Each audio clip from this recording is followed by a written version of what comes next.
Sejam bem-vindos ao canal Histórias Verídicas, um canal de narração humana de histórias reais extraídas do meu acervo de livros, revistas e jornais antigos, sem uso do chat GPT. Se gostou, inscreva-se. Vamos à história.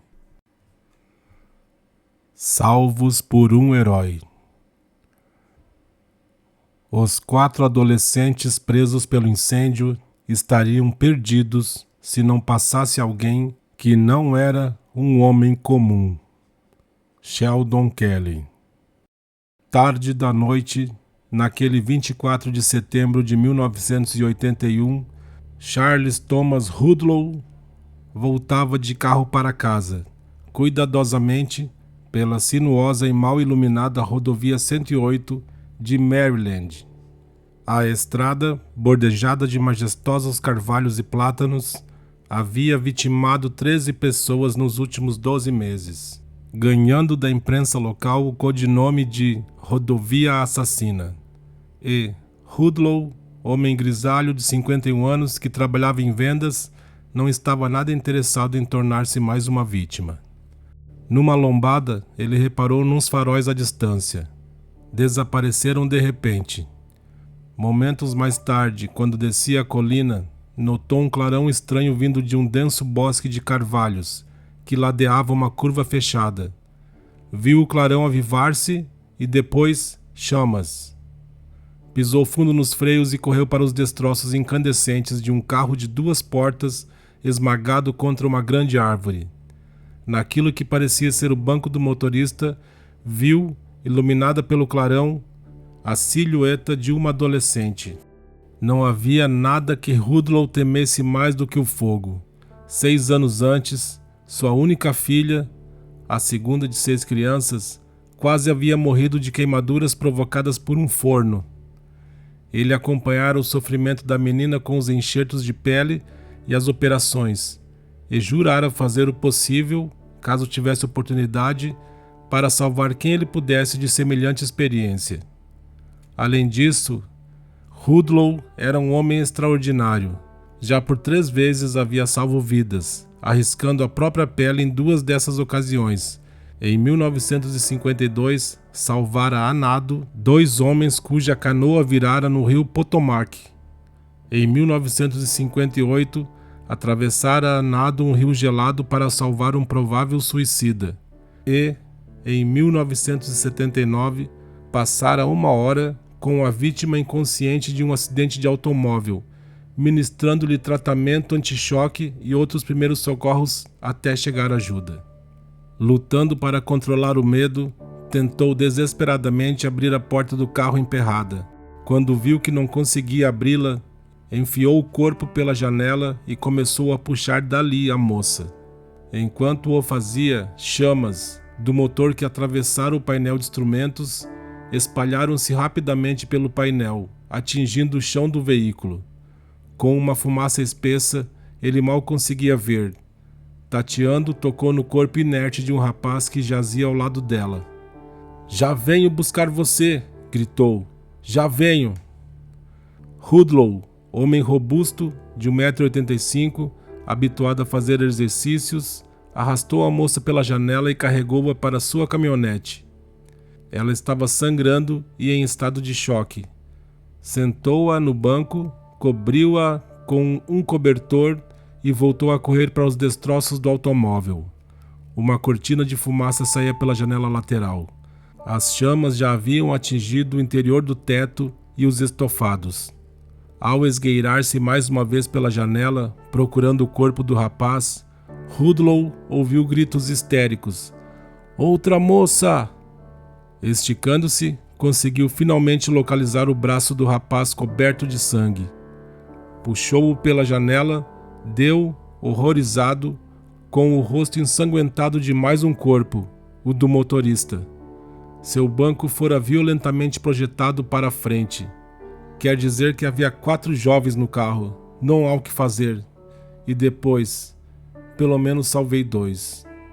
"O que é que eu posso fazer para ajudar?"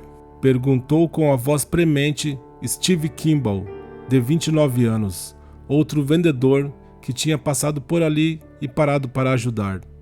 Veja como está o motorista, gritou Rudlow. Veja o que pode fazer. Rudlow, filho de uma índia norte-americana e de um alemão, pensando na filha ao ouvir os gritos da moça, arrancou a porta emperrada do lado do passageiro e entrou naqueles destroços escaldantes. As chamas envolveram-no enquanto tentava libertá-la. Em poucos segundos conseguiu tirá-la de sob o painel esmagado e Kimball levou-a para o lugar seguro. Naquela altura, as chamas já haviam se apoderado do carro. Até o grande carvalho estava queimando e a casca estalava.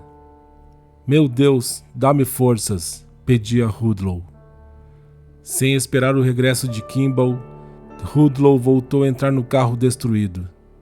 Ao agarrar o braço do motorista preso nas ferragens, instintivamente tentou tomar-lhe o pulso. Não sentiu pulsação. Mesmo assim, começou a puxar, com tanta força que ouviu um osso do braço dele estalar. Mas não conseguiu retirá-lo mesmo assim. Asfixiado pelo calor e pela fumaça, Rudlow saiu dos destroços. O motorista está morto e esse carro vai explodir a qualquer momento, gritou Steve Kimball. Rudlow deu de ombros. Quero lá saber, gritou também. Esse rapaz não vai ser queimado ali dentro. Voltou a entrar no carro. Com os braços erguidos, protegeu das chamas o rosto e depois agarrou o motorista pela cintura. Kimball debruçou-se todo para dentro do carro e pegou um dos braços do rapaz.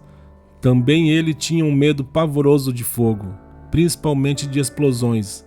Ainda adolescente, vira a mãe horrivelmente queimada numa explosão na cozinha. É uma loucura, pensou. Vamos ficar desfeitos. Mesmo assim, continuou. O rapaz, aparentemente morto, continuava metido entre o banco e a barra da direção quebrada. Suas roupas queimavam, e em vão Rudlow tentava apagar aquelas chamas, enquanto o puxava para fora. Agora! Berrou. Agora! Kimball e ele gritaram em uníssono, e puxaram com quanta força tinham. O rapaz então soltou-se das ferragens bruscamente e caiu inerte no colo de Rudlow. Segurando-o pela cintura, ele arrastou-se para fora dos destroços, orientado por Kimball. Carregaram-no para o campo aberto. Esperanças. Enquanto Rudlow apagava o fogo das roupas do rapaz, viu que se tinha formado uma bolha de saliva ensanguentada em volta da boca e do nariz dele, e logo seguida de outra. Respirava. Quando a polícia e as brigadas de incêndio e de socorros chegaram 20 minutos mais tarde, algumas partes do carro ainda continuavam queimando. A cerca de 30 metros dali, jaziam 3 jovens gravemente feridos, assistidos por Rudlow, Kimball e um motociclista, que também parou para ajudar. Dentro da caminhonete de Rudlow, a moça, em estado de choque, continuava sentada, com o olhar vago. Rudlow, com o rosto coberto de sangue e as roupas negras de fumaça, gritou: Estão todos respirando! Chegaram helicópteros e transportaram os 3 jovens em piores condições para a unidade traumática do hospital suburbano de Bethesda. A primeira moça salva por Rudlow estava realmente em estado de choque. Tinha a mandíbula, um pulso e um tornozelo fraturados, uma vértebra do pescoço quebrada e sérias escoriações múltiplas. Todos foram tratados de lesões da cabeça e coluna, escoriações, queimaduras e ossos quebrados.